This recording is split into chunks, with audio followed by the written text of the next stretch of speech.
சிம்பிளாக ஈஸியாக broccoli popcorn எப்படி பண்ணுறதுன்னு பார்க்கலாம். நல்லா மொறுமொறுன்னு இருக்கும். 10 நிமிஷத்தில் பண்ணிடலாம். குழந்தைகளுக்கு ஸ்நாக்ஸாக கொடுக்கலாம்.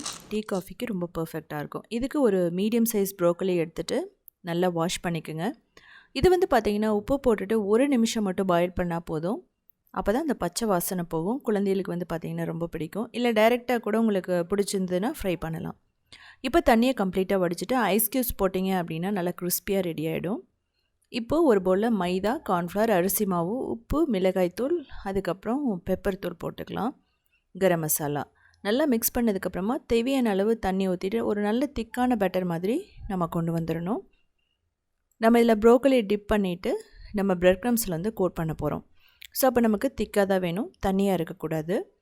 இது பார்த்திங்கன்னா ஒரு தடவை பேட்டரில் டிப் பண்ணதுக்கப்புறமா பிரெட் க்ரம்ஸில் ரோல் பண்ணதுக்கப்புறம் திரும்ப நீங்கள் டிப் பண்ணிவிட்டு ரோல் பண்ணி நம்ம ஒரு பாக்ஸில் போட்டு வச்சிட்டோம் அப்படின்னா ஃப்ரீசரில் வச்சுட்டு 1 வீக் வரைக்குமே வச்சுட்டு சாப்பிட்லாம் ஃப்ரை பண்ணி.